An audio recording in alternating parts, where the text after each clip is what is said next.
Hi everyone! Welcome to our vlog! Today we are here to meet a talented artisans who create a beautiful traditional Talanding clothes. The designs are not only artistic, they tell stories of culture, identity, and the deep connection of Talandig people to nature and ancestry. Let's get to know the artists and see how these clothes are made. Kaya isa lang masasabi ko, let's go!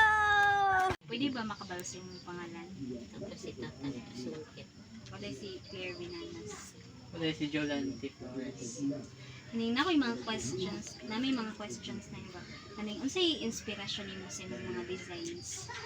Kuan, kanang naay magpatahi nga daghan labi na to mga maestra diha.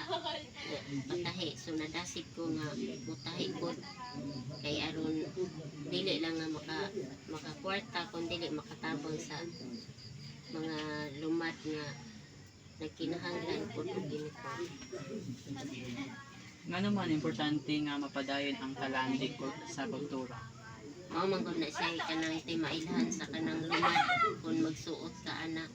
Mao na siya nga kanang kuan ba mailhan gyud ka nga usa ka lumad kani akong gipanghimo nga uniform para ni sa mga talaandig.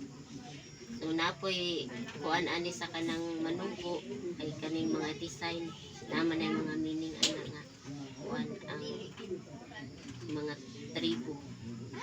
Kinahanglan nga ipatigbabaw ang tribo dili na to ikaulaw nga dili na ko ikaulaw nga sa ko patalaan di so madasigon din ko nga manahi og mga uniform sa lumad.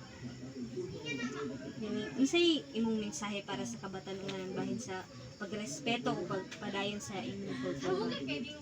O kinahanglan gyud ang mga lumad nga mga batan-on kinahanglan nga mo respeto gid sila sa mga tigulang labi na sa mga dato ug bae nga kanang mo kuan sa ilaha ilang masugatan o aha nga masugatan kinahanglan nga respetuon gid sila kay kanang mao man gid nay kuan sa tribo mo nay kanang batasan sa tribo gani pa og kanang naay kay tuyo ana sa dato or bae muhatag kadaan og piso kay aron kanang aya ka masulti sa imong tuyo mao gid nay batasan sa mga lumad ni paglalaki.